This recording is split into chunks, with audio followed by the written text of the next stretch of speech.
James Byrd was born on May 2nd of 1949. He transitioned on June 7th of 1998. He was an African-American man who was murdered by 3 white supremacists in Jasper, Texas on June 7th of 1998. Sean Berry, Lawrence Brewer, and John King dragged Byrd for 3 miles behind a pickup truck along an asphalt road.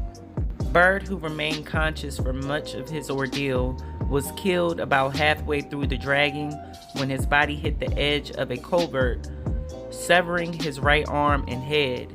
The murderers drove on for another 1.5 miles before dumping Byrd's torso in front of a black cemetery in Jasper. Brewer and King were the first white men to be sentenced to death for killing a black person in the history of modern Texas. Byrd's lynching by dragging gave impetus to passage of a Texan hate crimes law, which later led to passage by Congress of the Matthew Shepard and James Byrd Jr. Hate Crimes Prevention Act, commonly known as the Matthew Shepard Act, in 2009. Brewer was executed by lethal injection for his involvement in this crime by the state of Texas on September 21st of 2011. King was executed by lethal injection at the state penitentiary in Huntsville, Texas on April 24th of 2019. Berry was sentenced to life imprisonment and will be eligible for parole in 2038. James Byrd Jr. was born on May 2nd of 1949 in Jasper County, Texas, the third of 9 children, to Stella Mae and James Byrd Sr. His mother was a Sunday school teacher and his father was a deacon at the Greater New Bethel Church. He graduated from Jasper Road High School in 1967, the last segregated class. After graduating from high school, he married and had 3 children, Renee, Ross, and Jamie. Byrd and his wife divorced back in 1993. On June 7th of 1998, Byrd, age 49, accepted a ride from Sean Berry, age 23, Lawrence Brewer, age 31, and John King, age 23. Berry, who was driving, was acquainted with Byrd from around town. Instead of taking Byrd home, the 3 men took Byrd to a remote county road out of town, beat him severely, spray-painted his face, urinated and defecated on him, and chained him by his ankles to their pickup truck before dragging him for about 3 miles. Brewer later claimed that Byrd's throat had been slashed by Berry before he was dragged. However, forensic evidence suggests that Byrd had been attempting to keep his head up while being dragged, and an autopsy suggested that Byrd was alive during much of the dragging. Byrd died about halfway along the route of his dragging, when his right arm and head were severed as his body hit a culvert. While almost all of Byrd's ribs were fractured, his brain and skull were found intact, further suggesting that he maintained consciousness while he was being dragged. Berry, Brewer, and King dumped the mutilated remains of Byrd's body in front of an African-American church on Huff Creek Road, then drove off to a barbecue. A motorist found Byrd's decapitated remains the following morning along the area where Byrd was dragged. Police found a wrench with Berry written on it. They also found a lighter that was inscribed with Possum, which was King's prison nickname. The police found 81 places that were littered with Byrd's remains. Since Brewer and King were well-known white supremacists, it was determined by state law enforcement officials that the murder was a hate crime. They called upon the Federal Bureau of Investigation less than 24 hours after the discovery of Byrd's remains. The special agent in charge of FBI's Houston office said that they were assisting because of the case's extreme circumstances. King had several racist tattoos, a black man hanging from a tree, Nazi symbols, the words Aryan Pride, and the patch for a gang of white supremacist inmates known as the Confederate Knights of America. In a jailhouse letter to Brewer that was intercepted by jail officials, King expressed pride in the crime and said that he realized while committing the murder that he might have to die. Regardless of the outcome of this, we have made history. Death before dishonor. Sieg Heil, King wrote. An officer investigating the case also testified that witnesses said that King had referenced the Turner Diaries after beating Byrd.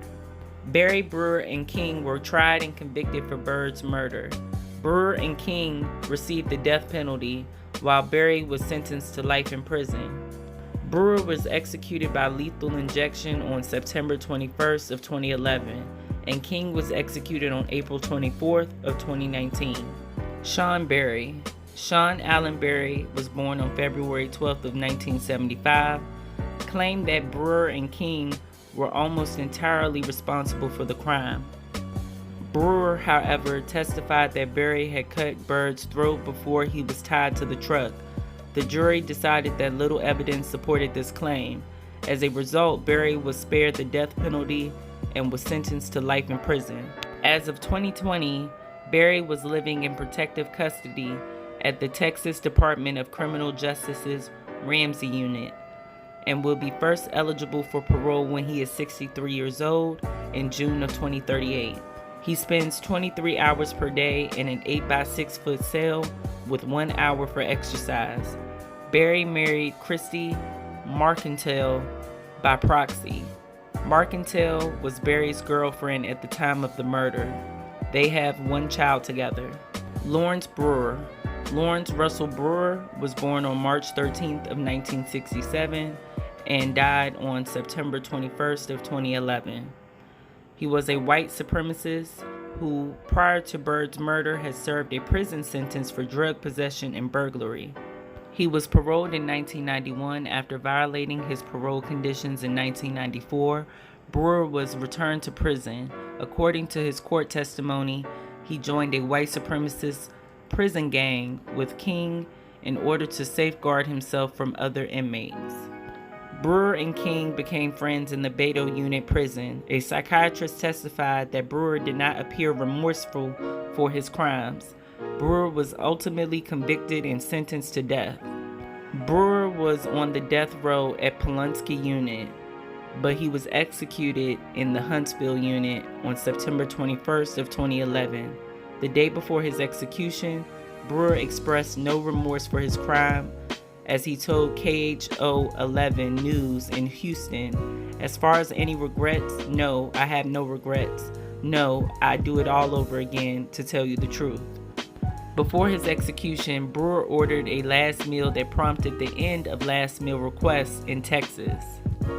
The meal included 2 chicken fried steaks with gravy and sliced onions, a triple patty bacon cheeseburger, a cheese omelet with ground beef, tomatoes, onions, bell peppers, and jalapenos, a bowl of fried okra with ketchup, 1 pound of barbecued meat with half a loaf of white bread, 3 fully loaded fajitas, a meat lover's pizza, 1 pint of Bluebell vanilla ice cream, a slab of peanut butter fudge with crushed peanuts, and 3 root beers. When the meal was presented, he told officials that he was not hungry, and as a result, he did not eat any of it. The meal was discarded, prompting State Senator John Whitmire to ask Texas prison officials to end the 87-year-old tradition of giving last meals to condemned inmates. The prison agency's executive director responded by stating the practice had been terminated effective immediately. John King. John William, aka Bill King, was born November 3rd of 1974 and died on April 24th of 2019, was Berry's longtime friend. He was accused of beating Byrd with a bat and then dragging him behind a pickup truck until he died. King, who prior to the murder had recently been released from a Texas prison, said that he had been repeatedly gang R-word in prison by black inmates. He was found guilty and sentenced to death for his role in Byrd's kidnapping and murder and was on death row at Pulaski Unit. On December 21st of 2018, King's execution by lethal injection was scheduled for April 24th of 2019. On April 22nd, 2019, his appeals to both the Texas Court of Criminal Appeals and the Texas Board of Pardons and Paroles were denied.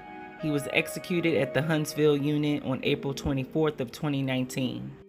Numerous aspects of the Byrd murder echo lynching traditions that were common in the post-Civil War South. These include mutilation and decapitation and revelry, such as a barbecue or picnic, either during or after a lynching. 3 sisters of James Byrd are Jehovah's Witnesses, and in a joint statement said having a loved one tortured and lynched produced an unimaginable sense of loss and pain. How does one respond to such a brutal act? Retaliation, hateful speech, or promotion of hate-ridden propaganda never entered our mind. We thought, what would Jesus have done? How would he have responded? The answer was crystal clear. His message would have been one of peace and hope. The victim's family created the James Byrd Foundation for racial healing after his death. Basketball star Dennis Rodman paid their funeral expenses and gave Byrd's family $25,000. Fight promoter Don King gave Byrd's children $100,000 to be put towards their educational expenses. On October 7th of 1998, an episode of Law & Order titled DWB, Driving While Black, referenced the murder within the plot. Instead of 3 white supremacists, however, the killers were 3 white New York City police officers. As the plot goes, the officers stop and arrest a black man for no reason and then proceed to dragging him to his death after tying him to the car. In 2003, a movie about the crime titled Jasper, Texas was produced and aired on Showtime. The same year, a documentary titled 2 Towns of Jasper, made by filmmakers Marco Williams and Whitney Dow, premiered on PBS's POV series. While employed as a radio DJ at the station WARW in Washington, D.C., Doug Tracht, also known as the Grease Man, made a derogatory comment referring to James Byrd after playing Lauryn Hill's song Doo-Wop. The February 1999 incident proved catastrophic for Tracht's radio career, igniting protests from black and white listeners alike. He was quickly fired from WARW and lost his position as a volunteer deputy sheriff in Falls Church, Virginia. In May of 2004, 2 white teens, Joshua Lee Tolley and John Matthew Fowler, were arrested and charged with criminal mischief for desecrating James Byrd Jr.'s grave with racial slurs and profanities. Some advocacy groups, such as the NAACP National Voter Fund, made an issue of this case during George W. Bush's presidential campaign in 2000. They accused Bush of implicit racism since, as governor of Texas, he opposed hate crime legislation. Also citing a prior commitment, Bush could not appear at Byrd's funeral. Because 2 of the 3 murderers were sentenced to death and the 3rd murderer was sentenced to life in prison, all 3 of them were charged with and convicted of capital murder, the highest felony level in Texas. Governor Bush maintained, "We do not need tougher laws." The 77th Texas legislature passed the James Byrd Jr. Hate Crimes Act with the signature of Governor Rick Perry, who inherited the balance of Bush's unexpired term. The act became Texas state law in 2001. In 2009, the Matthew Shepard and James Byrd Jr. Hate Crimes Prevention Act expanded the 1969 United States federal hate crime law to include crimes which are motivated by a victim's actual or perceived gender, sexual orientation, gender identity, or disability. All of that information came from Wikipedia.com.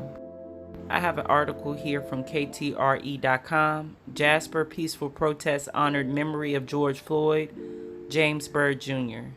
This was written on June 6th of 2020. "We can't breathe, we can't breathe," the crowd chants. A saying heard around the world, all in honor for George Floyd's life. Many people have been protesting for over a week now to stop police brutality and racial injustice, but for the people in Jasper, Texas, it hits home. This city has already suffered injustice a decade or two before George Floyd, so we wanted to honor that, but we also wanted to honor the death of James Byrd here in our own city. Protest organizer and congressional candidate Rashad Lewis said. James Byrd Jr. was a 49-year-old black man walking home from an anniversary dinner. He was picked up by 3 white men and driven to an isolated road where he was beaten up, spray painted, chained by his ankles, and dragged for 3 miles. His remains were dumped in front of an African American church. And over 20 years later, Jasper residents are still marching for racial equality. Lewis says he has seen improvement, but a lot more can be done. Today is actually the first steps to make the demands of what we think that we need in order to go ahead and push that needle forward. If no one says nothing, then nobody does anything, Lewis added. So this is what we are here for. It is the beginning of a new chapter within our city. Community members united and peacefully protested holding Black Lives Matter signs. Everybody has the right to protest and march, and we are going to do it here in a very sensible way. Our main goal is to show that we are standing together as one, Jasper County Sheriff Mitchell Newman said. The march for racial equality and social justice continues. To everybody here showing courage, no matter where you are from, no matter your age, and no matter your race, being here today shows the courage that you want to push the needle forward, Lewis explained. For me, just being here, I want to show our support for our black community and for our brothers and sisters here in Jasper. I am here to stand with everybody across the country who has suffered at the hands of police brutality and the people who has lost family members, Jasper County Democratic Chairperson Christina Matthews expressed. A change is coming in Jasper, Texas. A change is coming in Minnesota, and a change is coming into Washington. Longtime Jasper resident Retha Ross Thomas added. They say the overall mission is to stand up for what is right. Everything that we are seeing today is not anything brand new. It is just the world has a chance to see it worldwide, Lewis said.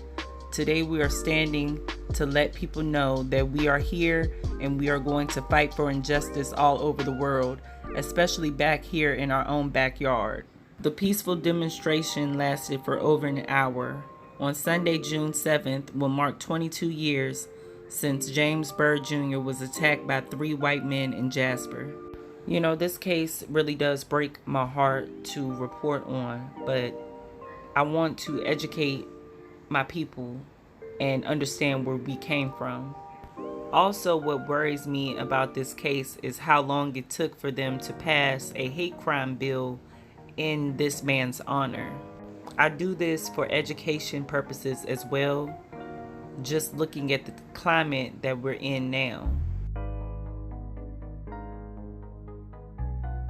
I hope that this story resonates with the younger generation, and also it shines a big rest in peace to James Byrd Jr.